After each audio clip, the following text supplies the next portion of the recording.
Hello, I'm Stephen Hackmann. The Christmas season is my favorite time of year.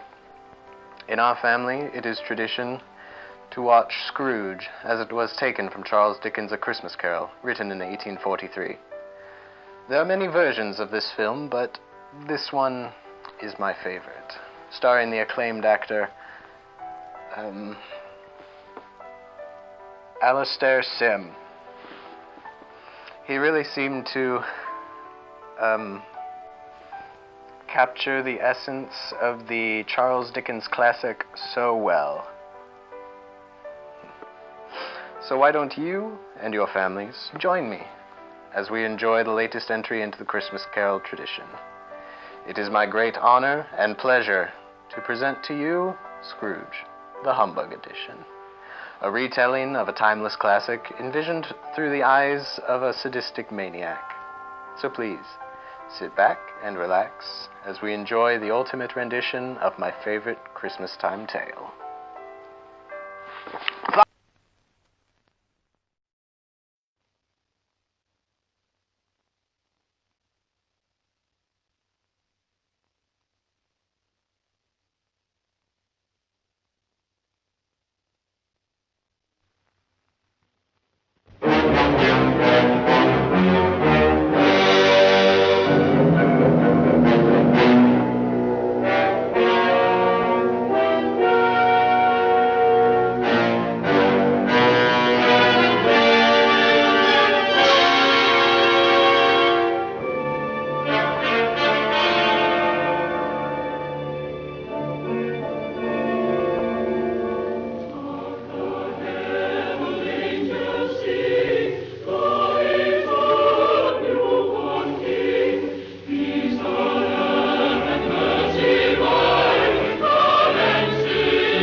This must be distinctly understood, or nothing wonderful can come of the story I am going to relate. The register of his burial was signed by Scrooge, and Scrooge's name was good on the London Exchange for anything he chose to put his hand to.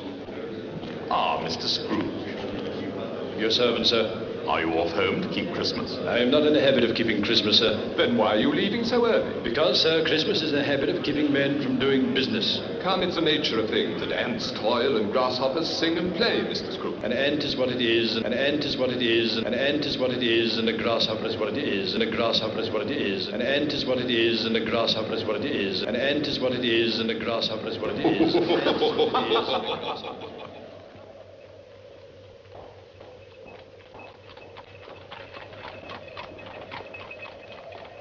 Mr. Scrooge, sir. Who are you?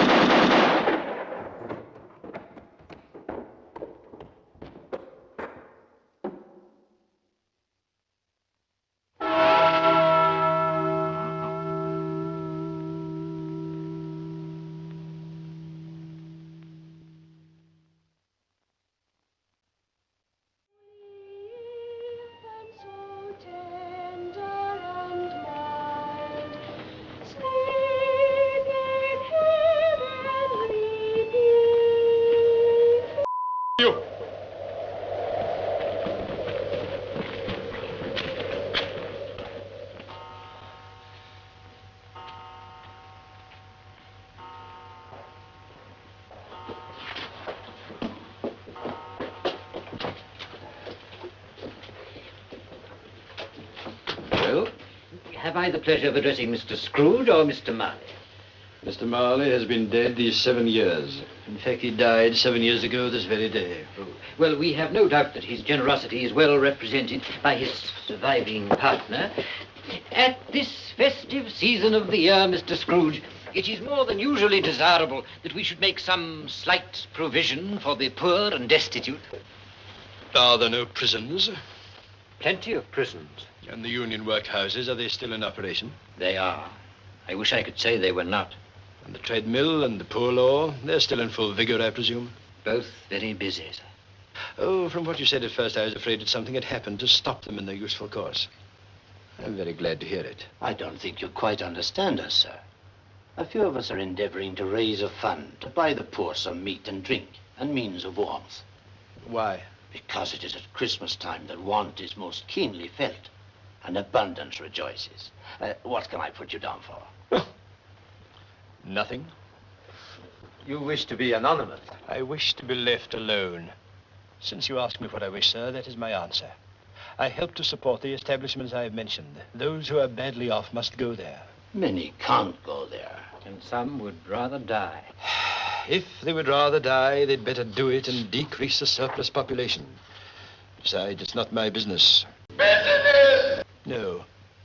It is enough for a man to understand his own business without interfering with other people's. Mine occupies me constantly. Good afternoon, gentlemen.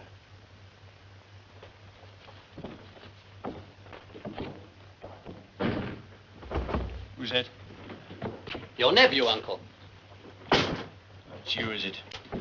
Well, what do you want? Neither to borrow money or beg a mortgage, Uncle. Only to wish you a Merry Christmas. Keep Christmas in your own way and leave me to keep it in mine. But you don't keep it. Then let me leave it alone then. Much good may do you to keep it. Much good it has ever done you. It certainly done me no harm. No, your wayward nature has done that. And your marriage? My marriage was the making of me. The ruin of you mean? Why don't you come and see for yourself if you won't take my word for it? Come and dine with us tomorrow. No, thank you. But why? Why? Why did you marry against my wishes? Because I fell in love. You fell in love with a woman as penniless as yourself. Oh, good evening. We've never had any quarrel that I've ever been party to. I asked nothing of you. I came here in the spirit of right goodwill, and I won't let you dampen it. So a Merry Christmas to you anyway, Uncle. Good evening. And a Happy New Year. Good evening. Humbug!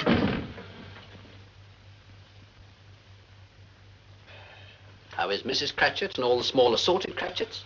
Very well, sir, thank you. All champing at the bit for Christmas to begin, eh? Oh, yes, sir. All very eager. And the little lame boy, which one is he? Tim, sir. That's right. How is he? Oh, we're in high hopes. He's getting better, sir. Good. A Merry Christmas to you. Thank you, sir, and a Merry Christmas to you, sir, I'm sure. Thank you.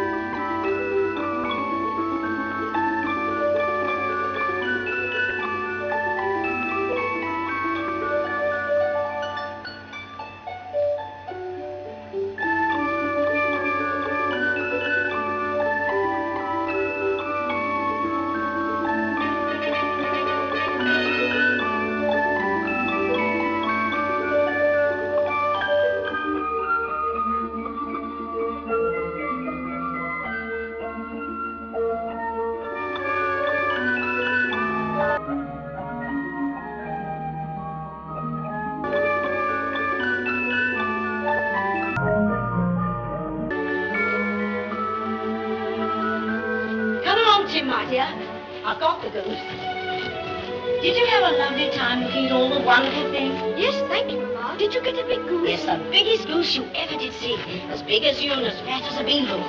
Wait till your father sees it. His eyes will pop right out of his head and he'll forget all about horrid old Mr. Scrooge.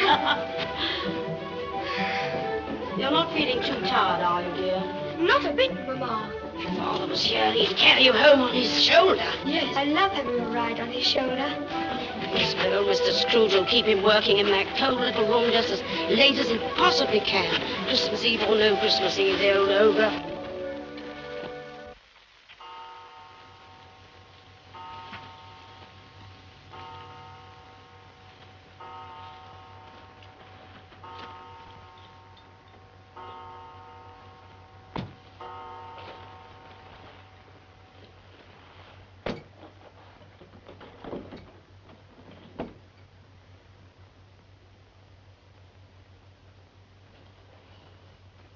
Bob Crackit. Dot another I.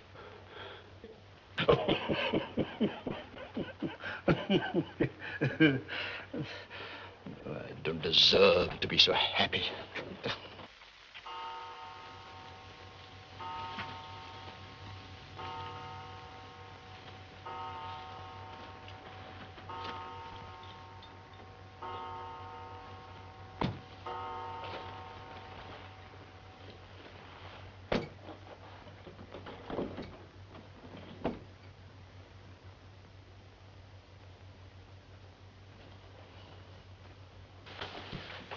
You want the whole day off tomorrow, I suppose.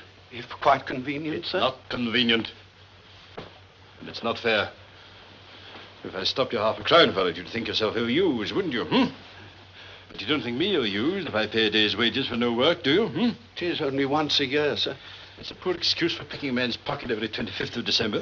Yes, sir. I'm sure I'm very sorry, sir, to cause you such an inconvenience. It's the family more than me, sir. They put their hearts into Christmas, as it were, sir. Yes, and put their hands into my pocket, as it were, sir. I suppose you better have the whole day. But be back all the earlier next morning. I will indeed, sir. Thank you, sir. It's more than generous of you, sir. Yes, I know it is. You don't have to tell me. A Merry Christmas, sir. A Merry Christmas, sir. You, a clerk, and 15 shillings a week with a wife and a family, talking about a Merry Christmas. I'll retire to Bedlam.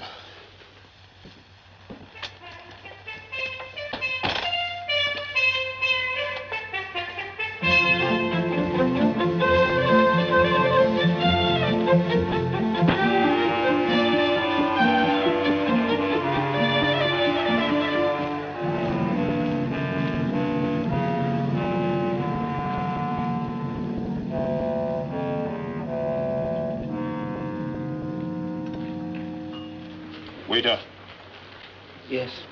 more bread. Halfpenny extra, sir.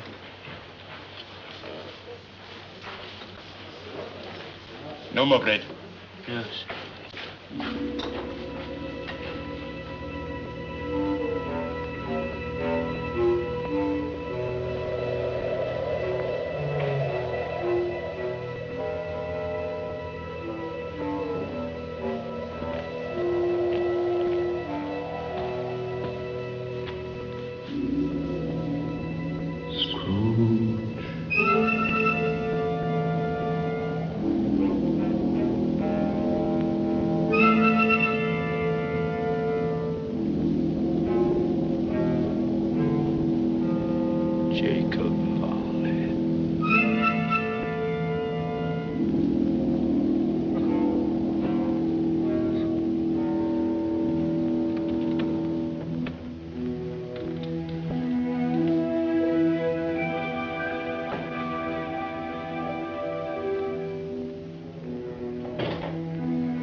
Jacob, man.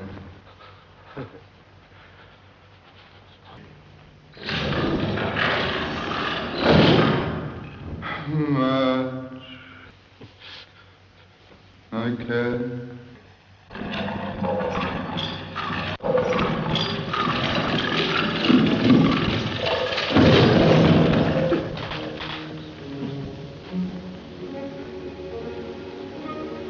You don't believe in me. Why do you doubt your senses?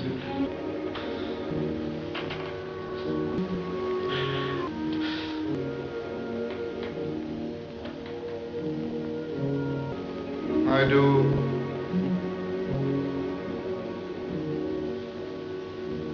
But I see it notwithstanding.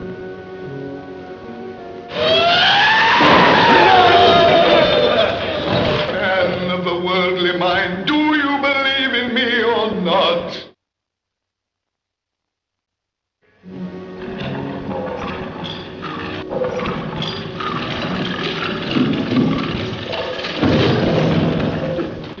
Of every man, that the spirit within him should walk abroad among his fellow men. If it goes not forth in life, it is condemned to do so after death. It is doomed to wander through the world. And witness what it cannot share, but might have shared on earth, and turn to happiness.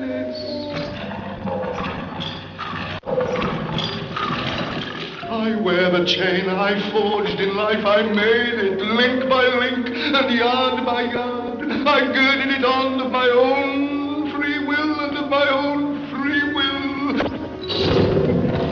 I wore it. You do not know the weight and length of strong chain you bear yourself.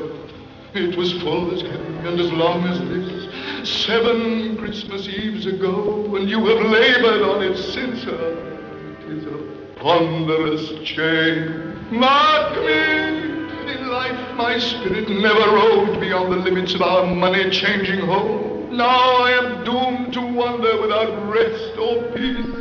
Incessant torture of remorse. Business! Mankind was my business. Their common welfare was my business. And it is at this time of the rolling year I suffer most. Hear me, my time is nearly gone. I come tonight to warn you that you have yet a chance and hope of escaping my fate. A chance and hope of my procuring Ebenezer. It was... Without their visits, you cannot hope to shun the path I tread. Expect the first when the bell tolls 1.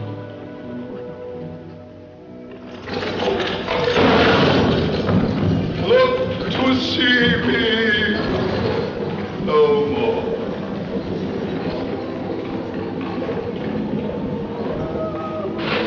But look here! That you may remember for your own sake what has passed between us.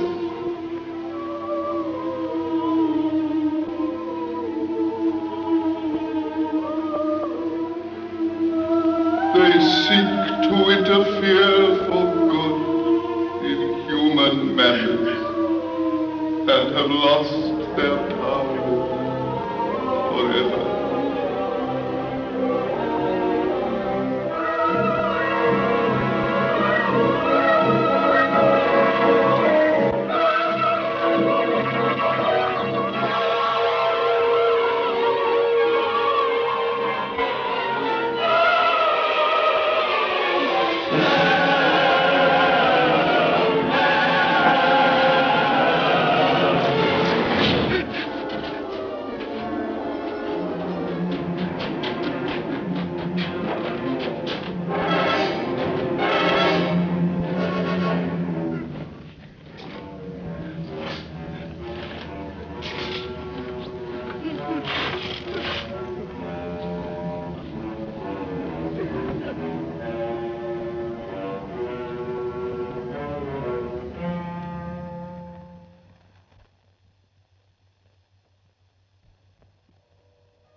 I am the ghost of Christmas past. No, your past. Your welfare. Your reclamation, then. Take heed, rise, and walk with me.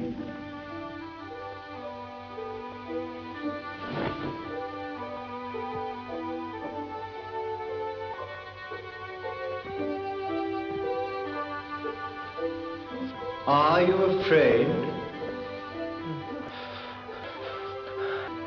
Bear but a touch of my hand, and you shall be upheld in more than this.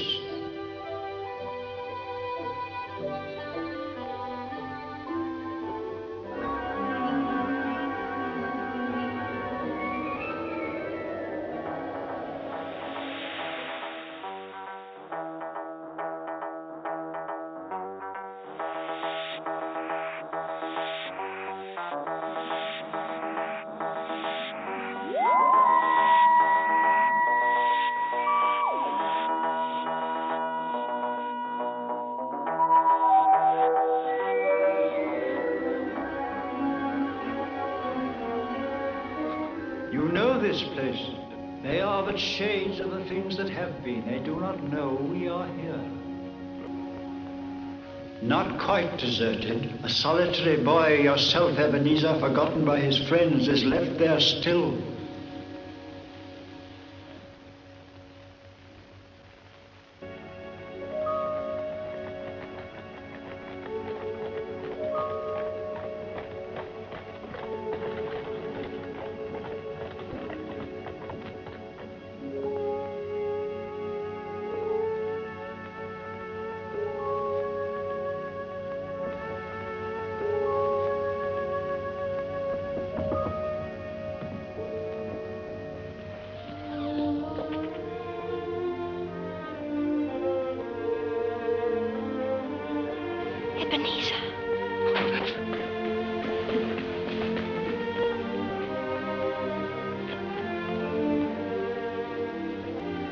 Oh, dear brother, I have come to bring you home. Home, home, home. Yes, home for good, Lord. Home for ever and ever. Father is so much kinder than he used to be that home is like heaven. For you, perhaps, but not for me. He doesn't know me, nor even what I look like. Same as I hardly know you now that you're quite a woman. Mamma must have looked as you look now just before she died. Perhaps that is what has changed his mind towards you. He spoke to me so gently one night when I was going to bed that I wasn't afraid to ask him just once more if you might come home. And he said, yes, you should, and sent me in a carriage to bring you. And you're never to come back here anymore. And you're never to be lonely again. Never to be lonely again. Never as long as I live. Well, then you must live forever, Fan. Nobody else ever cared for me. Nobody else ever will. You must live forever, Fan. Oh, dear brother, what nonsense. Everyone loves you very much. You must forgive Papa and forget the past. For our dearest mother's sake. Oh, Fan. Bring down Master Scrooge.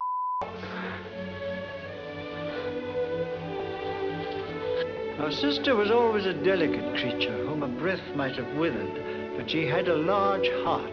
She died a married woman and had, I think, children.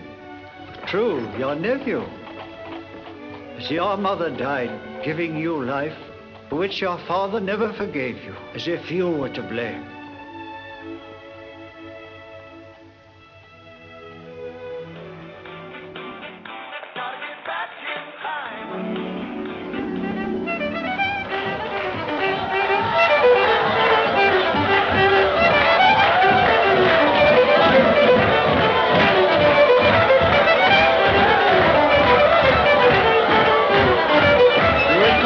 No doubt.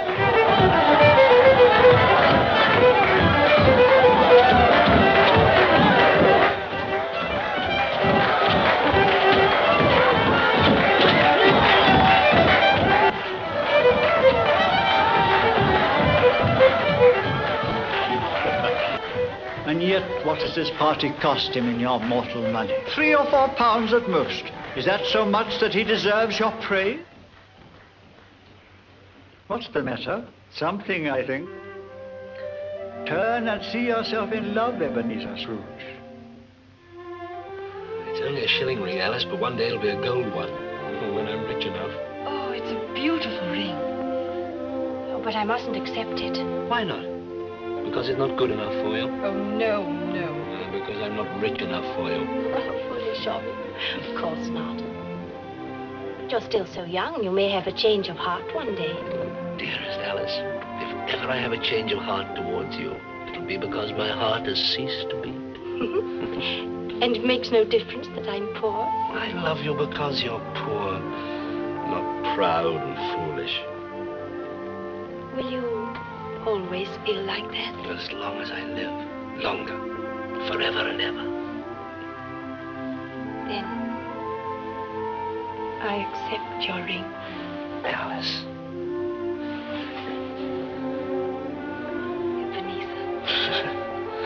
God bless you, Alice.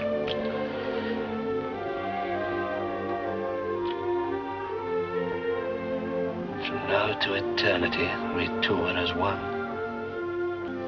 Yet more wait you shall. Now see yourself in business, Ebenezer.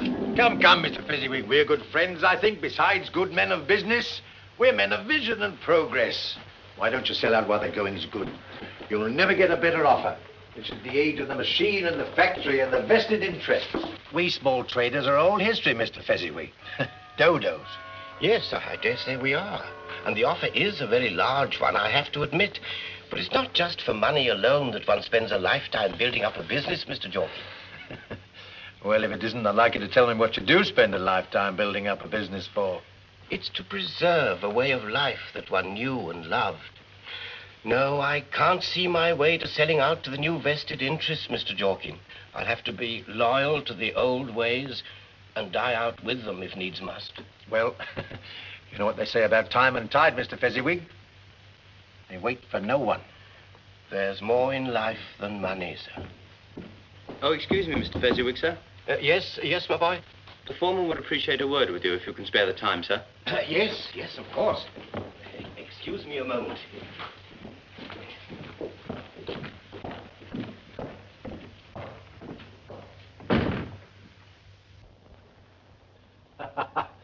You can't teach an old dog new tricks, can you, Mr. Scrooge? Nor teach the leopard to change its spots. Well, I think I know what Mr. Fezziwig means, though, sir. Oh, so you hate progress and money, too, do you? Oh, no, I don't hate them, sir, but, well, perhaps the machines aren't such a good thing for mankind after all.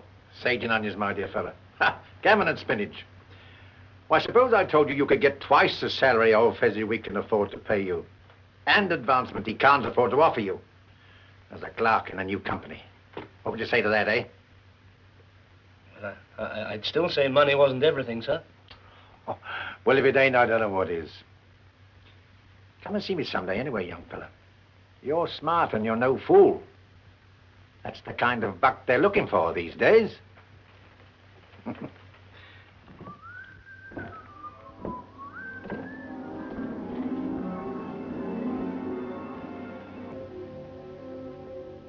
Yes, here. Fan, it's me, your brother. Do you know me? Ebenezer,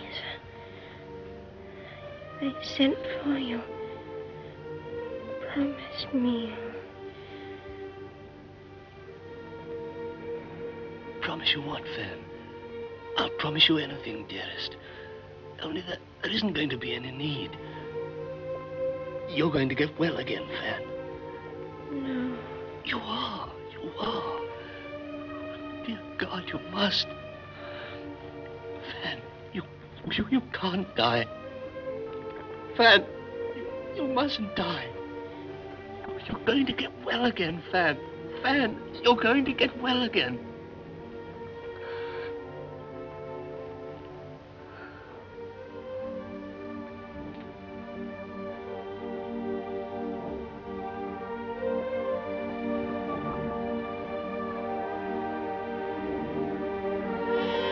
came here in the spirit of right goodwill, and I won't let you down.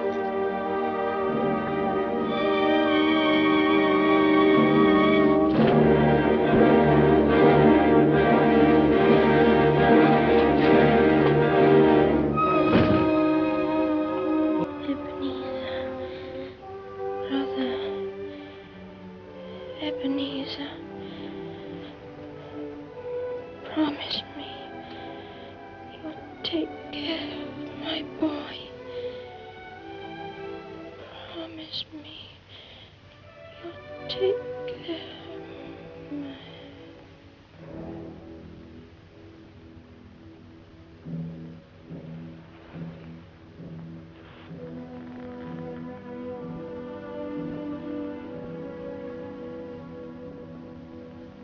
You heard her.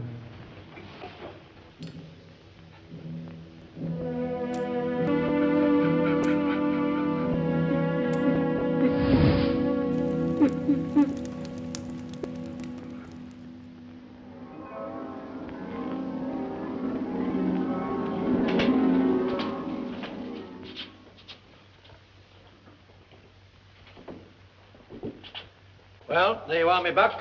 That's where you start. And you can work your way on up as high as the dome of St. Paul's Cathedral if you've a mind to do so. Control the cash box and you control the world. By the way, how did old Fezziwig take it when you said you were leaving him? You wish me luck, sir. No hard feelings, eh? Starting with a clean slate. Good. And now let me introduce you to your fellow clerk, Mr. Marley. Just a moment, please. Mr. Ebenezer Scrooge, the new clerk. Mr. Jacob Marley, our wizard of the accounts. Your servant, Mr. Marley. Your servant, Mr. Scrooge. I'm sure you two gentlemen will get along famously. I'm sure we shall, Mr. Jorkinson. Yeah. Well, I'll leave you to it.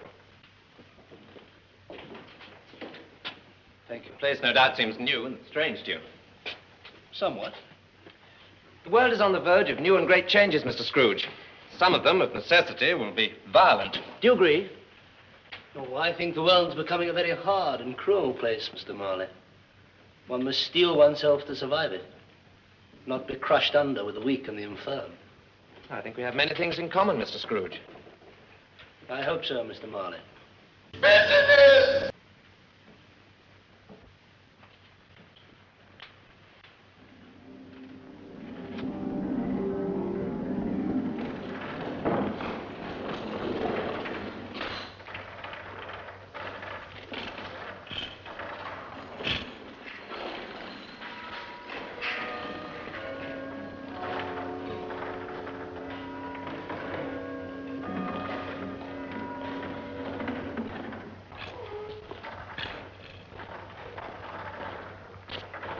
Oh, excuse me, Mr. Scrooge, sir. Yes? Pardon the liberty, but do you know if I'm to be kept on here, sir? What's your present salary? 5 shillings a week, sir. You can stay for 4 shillings a week. Well, yes, sir. Thank you, sir. Isn't that old Fezziwig?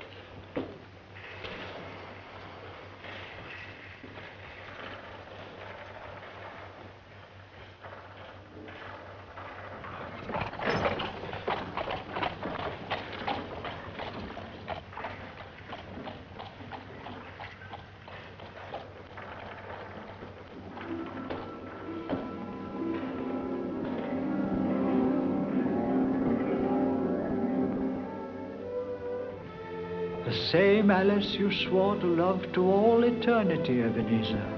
She is not changed by the harshness of the world, but you are. Then you no longer love me. You no longer love me. When have I ever said that? In words, never. Well, in what then? In the way you have changed. But how have I changed towards you? By changing towards the world. It's such a terrible thing for a man to struggle to be something better than he is. Another idol has replaced me in your heart. A golden idol. It's singular. The world that can be so brutally cruel to the poor professes to condemn the pursuit of wealth in the same breath. You fear the world too much. With reason. But I am not changed towards you. Aren't you? Our promise is an old one. It was made when we were both poor and content to be so. If you had never made that promise, tell me, Would you seek me out and try to win me now? Of course I would. No.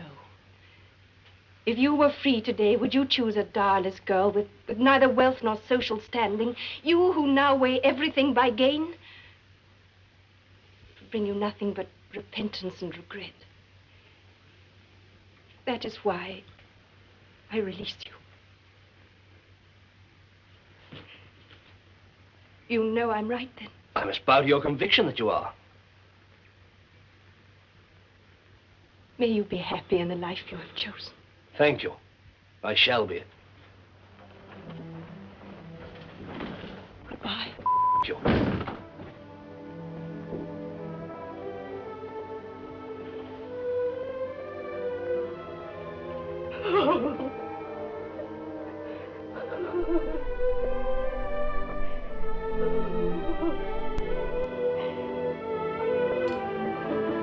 But I told you, these were but shadows of the things that have been. That they are what they are, do not. Very well, but we have not done yet, Ebenezer Scrooge. We do but turn another page.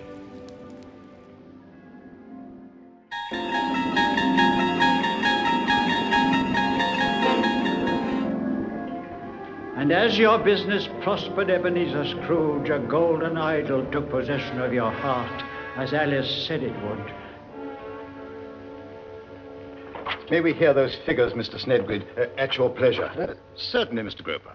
Well, gentlemen, after 17 years of existence, the Amalgamated Mercantile Society's books show the startling figures of a liability of £3,200, 8 shillings and 10pence, and a total asset of £11, 8 shillings and 10pence.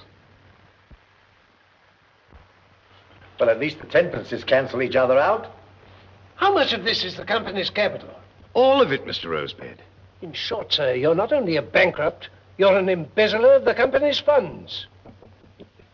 I also beat my wife and skewer innocent babies when in my cups. Take a very cool attitude, if I may say so, sir.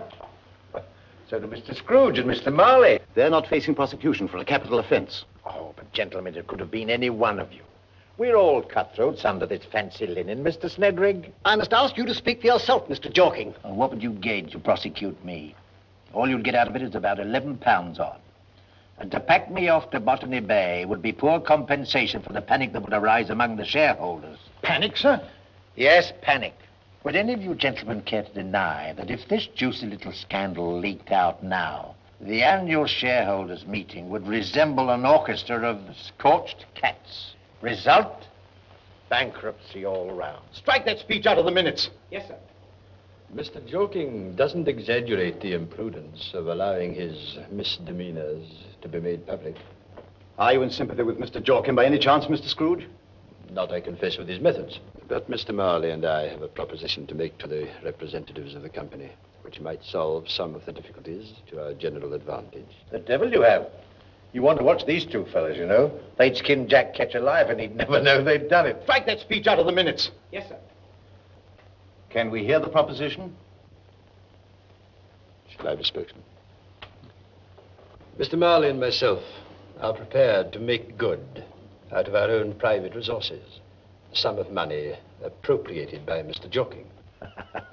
Reprieved. Reprieved. Curfew shall not ring tonight, Mr. Snedry. Strike that speech out of the minutes. Yes, sir. Order, order. In return, we wish to be allowed the option of buying up further shares in the company to a maximum of 51% of the total. In short, gentlemen, if you wish to save the fair name of the company by accepting their generous offer, they become the company. Strike that speech out of the minutes. Yes, sir. Never, never. 51%? Out of the question. Never. Never. 51%? Out of the question and also out of order, Mr. Scrooge. Strike that speech out of the minutes. Yes, sir.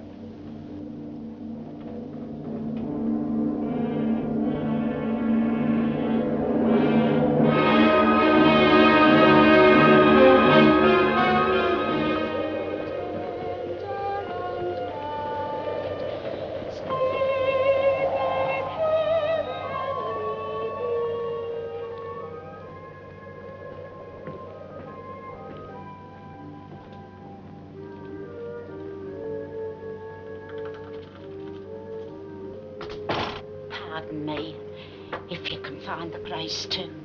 I just come from Mr. Marley's with a message for Mr. Scrooge. Can I give it to him? Well, please, your great kind self, dear. I'm to say that Mr. Marley ain't expected to live through the night, and that if Mr. Scrooge wants to take his leave of him, he should nip along smartly, or there won't be no Mr. Marley to take leave of, as we know the use of the word. He's breathing very queer when he does breathe at all.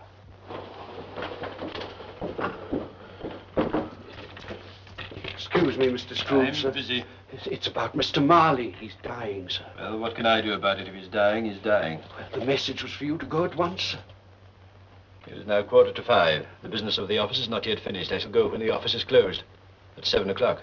Yes.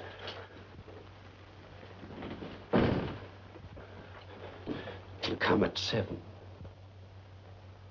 I'll try and get Mr. Marley to hold out till then, I'm sure. Much obliged. Good night to you.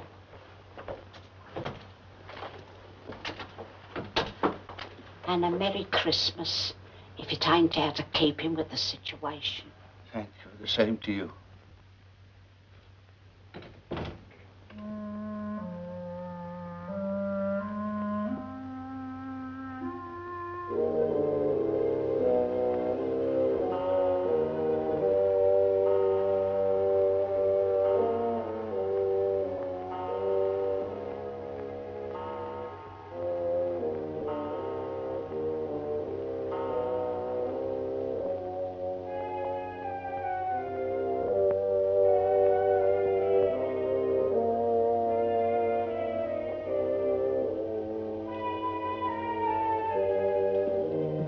I hope you'll find Mr. Marley well, sir. I should think that's highly unlikely. Yes, I suppose so, sir. But it seems odd to think of the place without him, sir. Why should it be any more odd than it was with him? We've all got to die, Cratchit. I suppose you'll be wanting the whole day off tomorrow, as usual. If quite convenient, sir. Every Christmas you say the same thing. And every Christmas it's just as inconvenient as it was the Christmas before. Good night. Good night, sir.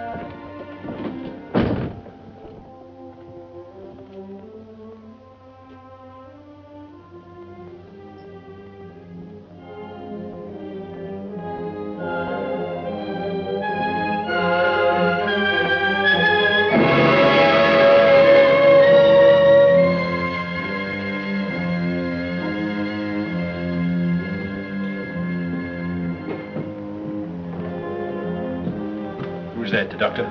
No, sir. The undertaker. You don't believe in letting the grass grow under your feet, do you? Ours is a highly competitive profession, sir. Is he dead yet? I'll have another look if you like. No, don't bother. I'll see for myself.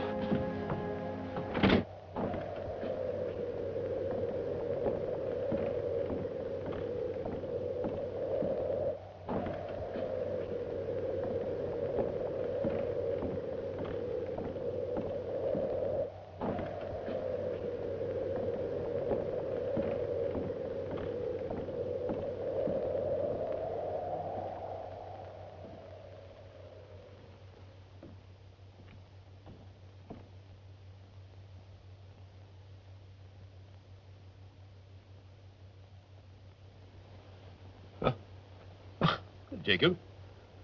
Well, have they seen to you properly? Last rites and all that? There's nothing I can do,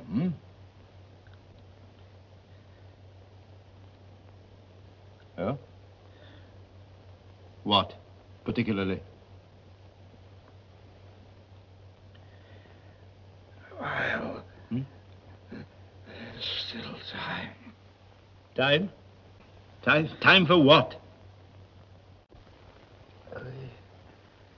We've been wrong. Huh? Wrong. Wrong? Oh. Well, we can't be right all the time. Nobody's perfect. We've been no worse than the next man. Or better if it comes to that. You mustn't reproach yourself, Jacob. We are wrong. What? Say Yourself? What? Save myself? Save myself from what? Speak up.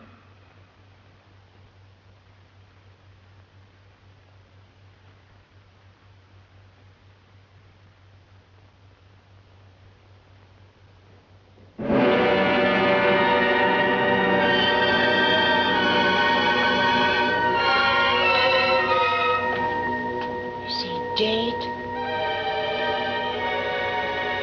Yes. Just like you said. I always know.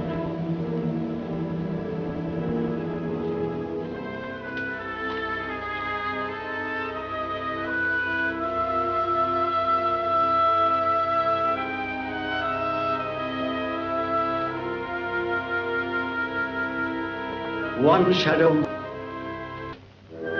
Jacob Marley worked at your side for 18 years. He was the only friend you ever had. But what did you feel when you signed the register of his burial and took his money, his house, and his few mean sticks of furniture? Did you feel a little pity for him? Look at your face, Ebenezer. A face of a wrenching, grasping, scraping, covetous old sinner.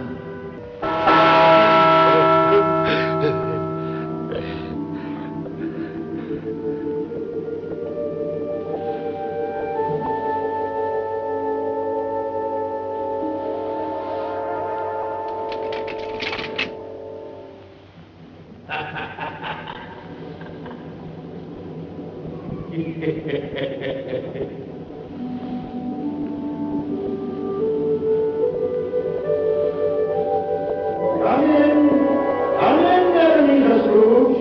I await you. Come in. Come in.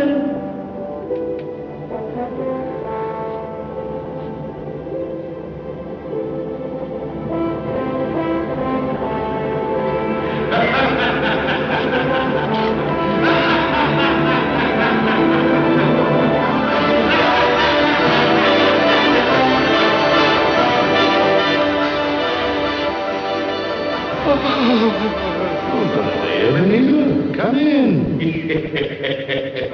Come in, and know me better, man. I am the spirit of Christmas present. Look upon me. You've never seen the like of me before, have you? So, is your heart still unmoved towards us, then? Mortal, we spirits of Christmas do not live only one day of our year. We live the whole 365. So is it true of the child born in Bethlehem. He does not live in men's hearts only one day of the year, but in all the days of the year. You have chosen not to seek him in your heart. Therefore you shall come with me and seek him in the hearts of men of goodwill. Come, touch my robe.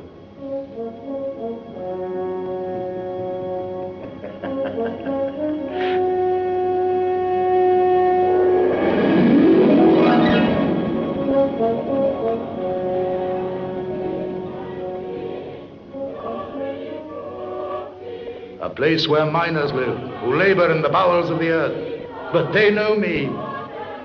Come.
Where's our Martha? Oh, she's not coming. Not coming? Not coming on Christmas Day? Yes, I am, Father. I can't bear to let them tease you. Why, bless your heart. It never would have been Christmas if they'd kept you late. Is the pudding still singing in the copper, Peter? Yes, come and hear it. You come too, Mary and Belinda. You come along as well, Martha. Come and hear the pudding singing in the copper. I'll come in a minute. All right. Sit you down before the fire and have a nice warm, the Lord bless you. We had such a deal of work to finish up last night, but I never did think I'd get away. We had to clear away this morning, and then I ran all the way so as to be here in time. How did little Tim behave in church? As good as gold and better. Somehow he gets thoughtful sitting by himself so much and thinks the strangest things you ever heard. He told me he wasn't going to feel shy if people looked at him because he was a cripple, as it might be pleasant to them, being in church, to remember upon Christmas Day who made lame beggars walk and blind men see. He's growing strong and hearty, though, Martha, my dear. Isn't he, my love?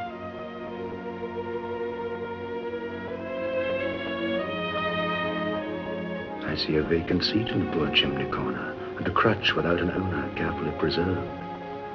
If these shadows remain unaltered by the future, none other of my race shall find him there. If he be like to die, he'd better do it and decrease the surplus population.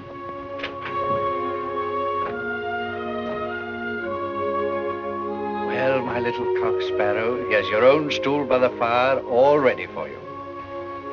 There's such a Martha. I'm sure of it. And the I shan't be easy till it's eaten. I confess I have my doubts about the quantity of flour. It'll be a perfect my love. A perfect Won't it, Martha, my dear? Hey, Tim? It'll be the finest in the whole of London this Christmas, and the will be the finest, and ours will be the finest Christmas.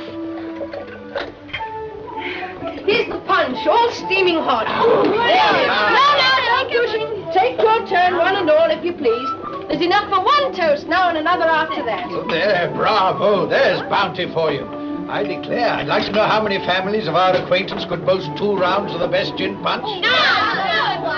Now, everybody got his drink? Yes. Good. But before I give the toast, I have a piece of momentous information for all, and Master Peter in particular. Master Peter?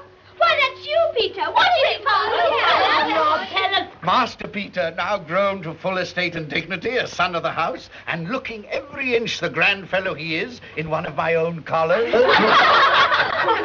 I have waited for this great moment to advise him that I have my eye on a situation for him which will bring in, if obtained, full 5 and 6pence weekly. Oh, lovely. You'll be quite independent gentleman now, Peter. What next, I wonder? Then a toast, my love, my dearies, to our Merry Christmas. God bless us. God bless us. God bless us, everyone. I give you Mr. Scrooge, the founder of the feast. Oh, no! I wish I had him here now. I'd give him a piece of my mind to feast himself upon. My dear, the children, Christmas Day. Could only be on Christmas Day that I would drink the health of such a hard, stingy, unfeeling man as Mr. Scrooge. You know he is, Robert. Nobody knows it better than you do, poor fellow. My dear, Christmas Day. I'll drink his health for your sake and the day's, not for his. Long life to him, a Merry Christmas and a Happy New Year. He'll be very happy and very merry, no doubt.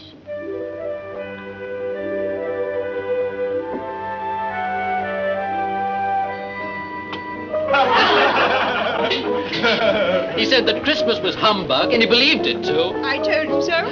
Well, a Merry Christmas and a Happy New Year to the poor old man. He wouldn't let me wish it to him personally, but here it is nevertheless. Uncle Scrooge. Well, I don't know that our drinking to him will do him much good. Nor do I. I hate him. Oh, I forbid it. I'm sorry for it. I couldn't feel angry with him if I tried. Who suffers worst from his humours? Himself, always. Look at the way he's taken it into his head to disown us without a shilling and won't even come to dinner with us. And what's the consequence? He's only cheated himself out of a highly indigestible dinner. It was a wonderful dinner. Yes, it was a wonderful dinner. Well, I'm very glad you think so, miss, because I personally haven't very much faith in these newlywed housekeepers. Have you, Tupper? Alas, as a bachelor, I'm a wretched outcast with no right to express an opinion on such a tender and delicate subject. Have I, dear, distant, unmovable Miss Flora? Now, you really are quite incorrigible, Mr. Tupper. Quite beyond hope.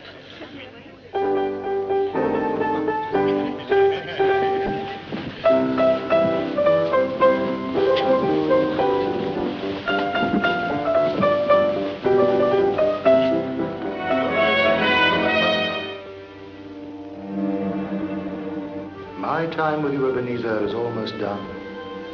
Will you profit by what I have shown you of the good in most men's hearts? If it's too hard a lesson for you to learn, then learn this lesson.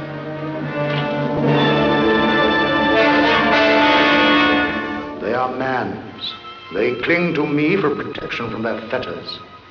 This boy is ignorance, this girl is want. Beware them both, but most of all, beware this boy. Are there no prisons? Are there no workhouses? Are there no prisons? Are there no workhouses? Are there no prisons? Are there no workhouses? Are there no prisons? Are there no workhouses?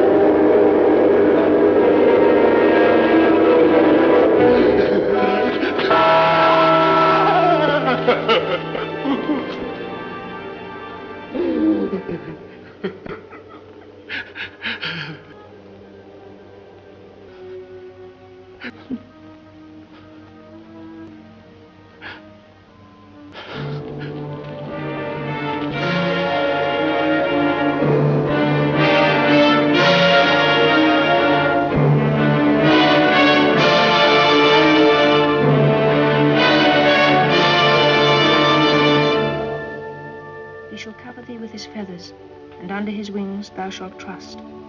His truth shall be thy shield and buckler. Thou shalt not be afraid for the terror by night, nor for the arrow that flieth by day. 1,000 shall fall at thy side, and 10,000 at thy right hand, but it shall not come nigh thee. For he shall give his angels charge over thee, to keep thee in all thy ways. Because he has set his love upon me, therefore will I deliver him. I will set him on high, because he hath known my name. Because thou hast made the Lord, which is my refuge, even the Most High thy habitation. There shall no evil befall thee, neither shall any plague come nigh thy dwelling. He shall call upon me, and I will answer him. I will be with him in trouble. I will deliver him and honor him. Shall I stop reading? No. It's only the color. It hurts my eyes. They're better now. It makes them weak by candlelight. And I wouldn't show your father weak eyes when he comes home for the world. It must be near his time. Past it, rather. But he seems to be walking a little slower than he used these last few evenings. Oh, I've known him walk with Tiny Tim on his shoulder very fast indeed. So have I, often. But so have I. So have I. But then he was very light to carry, and his father loved him so that there was no trouble. No trouble.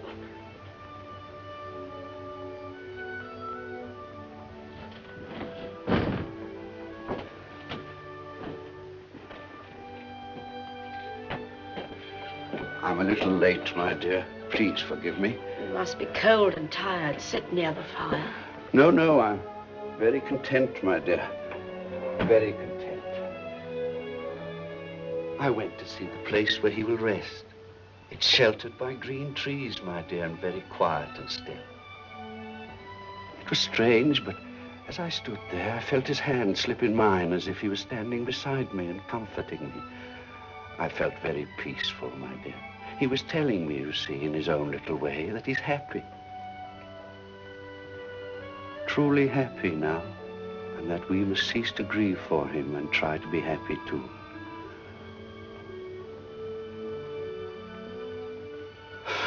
Oh, dear, my Tiny Tim.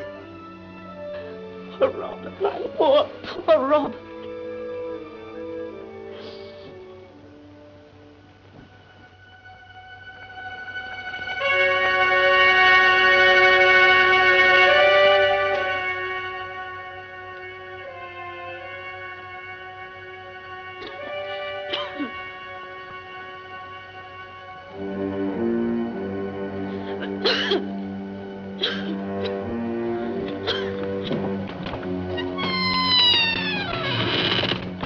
Hello, Joe.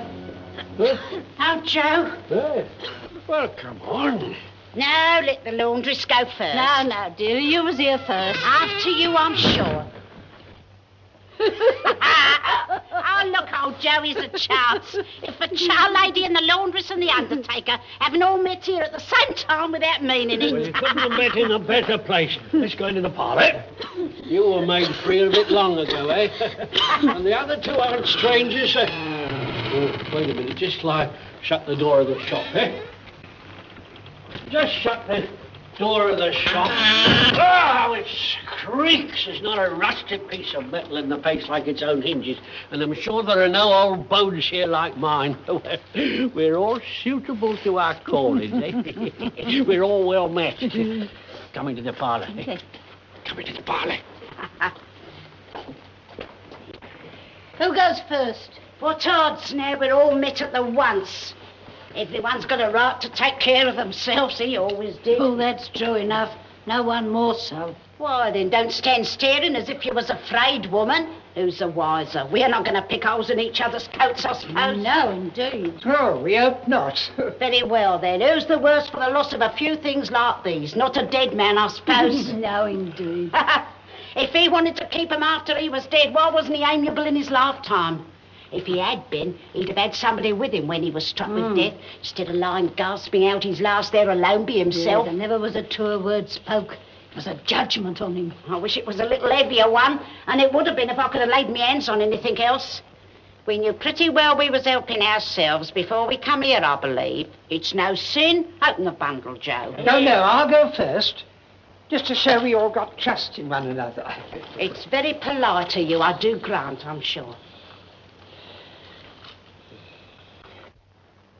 Watch, fob, seal, pencil case, sleeve buttons, brooch.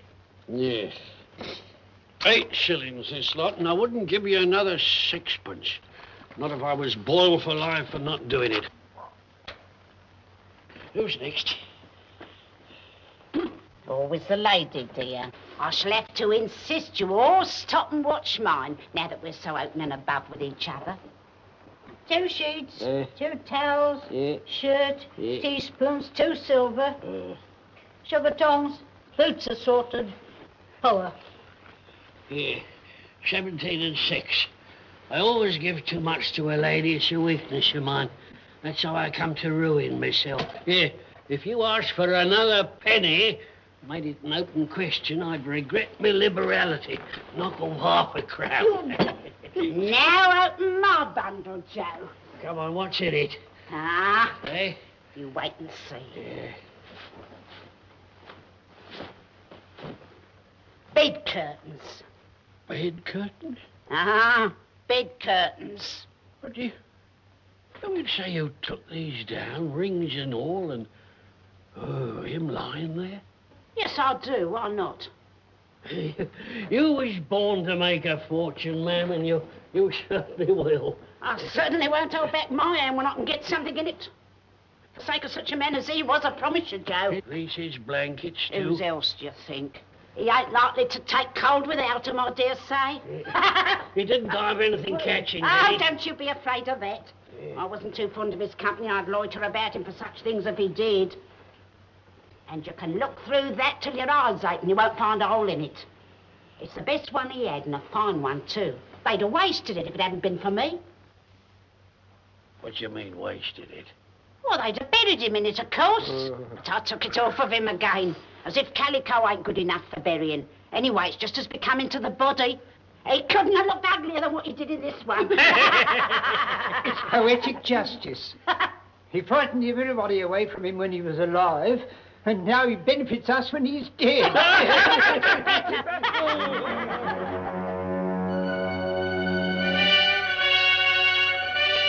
No, I don't know much about it either way.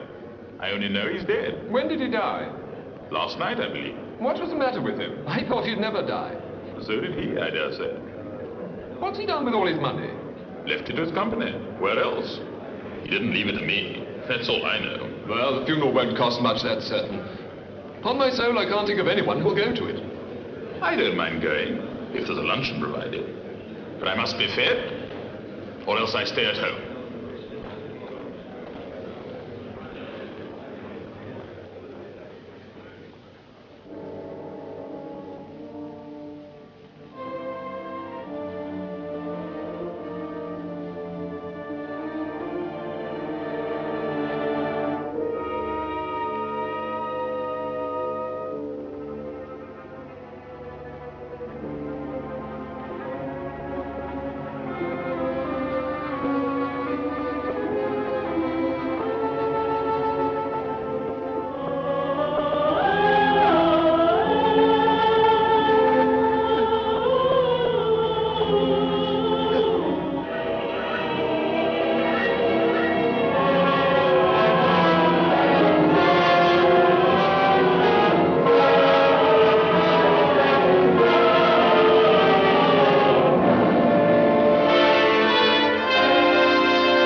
morning, sir.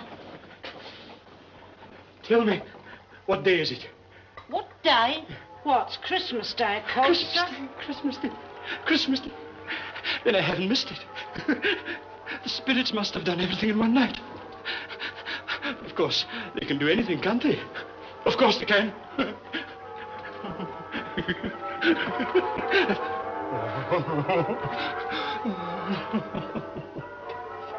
Are you quite yourself, sir? What? I don't know. No, I don't think so. What? The curtains are still here. They're still here. You didn't tear them down and sell them. They're here now. Everything's here. I'm here. I don't know what to do. I'm as light as a feather. I'm as happy as an angel. I'm as merry as a schoolboy. I'm as giddy as a drunken man. I've never... A Merry Christmas, Ebenezer. You old humbug. And a Happy New Year, as if you deserved it. Merry Christmas, Mrs. Dilber. Same to you, sir. Oh, thank you. And many, many of them, Mrs. Dilber. Likewise.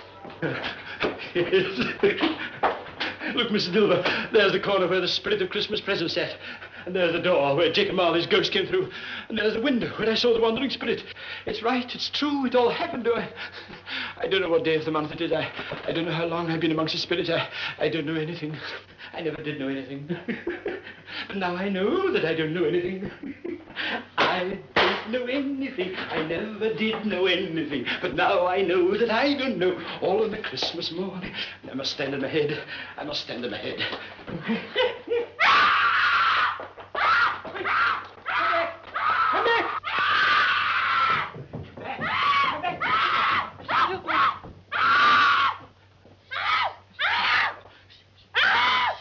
Please, Mrs. Dilber. I am mad. Even if I look... Don't be violent, Mr. Scrooge, sir. You forced me to scream for the beadle. The beadle, madam? A fig for the beadle. A guinea? Here, what for? I'll give you one guess. To keep me mouth shut? Of course. A merry, merry Christmas. Dear Mrs. Dilber. Oh, how much do I pay you? 2 shillings a week. What, 2 shillings? It's forthwith raised to 10. 10 shillings a week here? You're sure you don't want to see a doctor? A doctor? Certainly not. Nor the undertaker. Bob's your uncle! Merry Christmas, Mr. Scrooge! In keeping with the situation.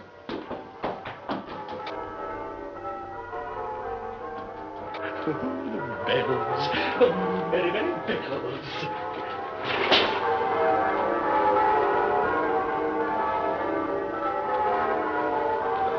Beautiful morning.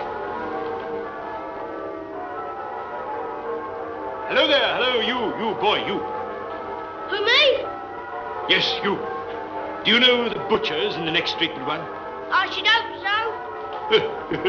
An intelligent boy. A remarkable boy. Tell me, have they sold the prize turkey that was hanging there, not the little turkey, the big one? What, the one as big as me? Yes. Delightful boy. Yes, my buck, the one as big as you.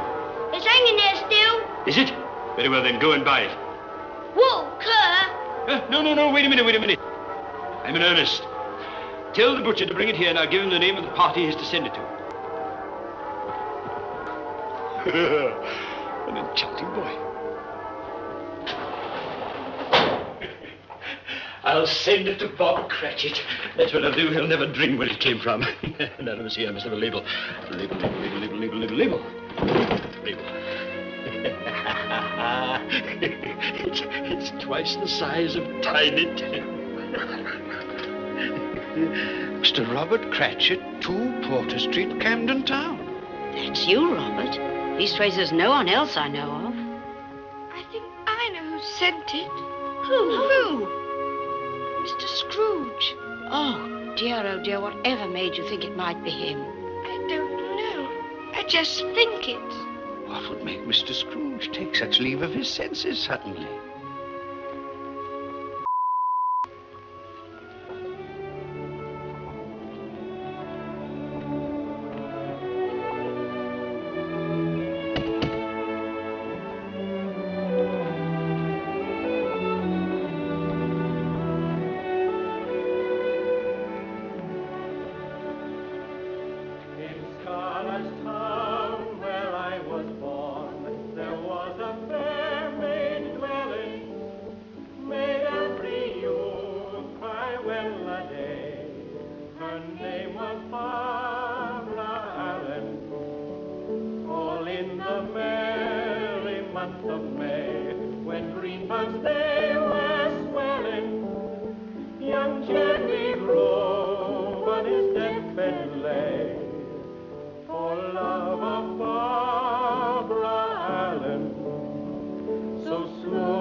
My dear, look who it is.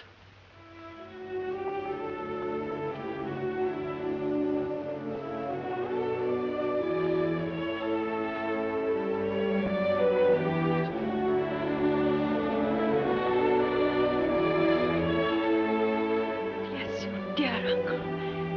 You've made Fred so happy. Oh, bless you. Dennis, polka.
Hatchet, you're late. Sir. What do you mean by coming in here at this time of day? Hmm? I'm very sorry, sir. I am behind my time, sir. You are indeed. Step this way, Mr. Cratchit, please. It's only once a year, sir. It won't be repeated. I was making rather merry yesterday, sir. I'm sure you were. Well, we won't beat about the bush, my friend. I'm not going to stand this sort of thing any longer. You go straight out. Yes, and you do that before you dot another I, Bob Cratchit.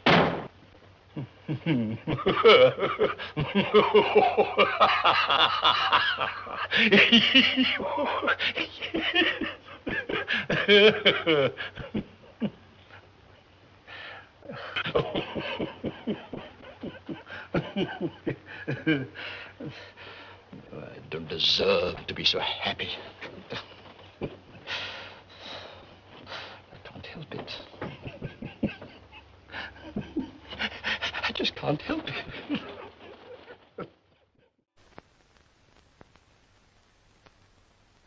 Scrooge was better than his word.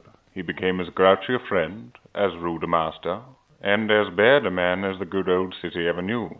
or in any good old city, town, or borough in the good old world. And to Tiny Tim, who died the following year, Scrooge never paid any thought, as well as poor Peter Cratchit, who had died of salmonella poisoning, just as Scrooge had planned. Scrooge worked every day after, until he finally retired to Bedlam with Fred's wife.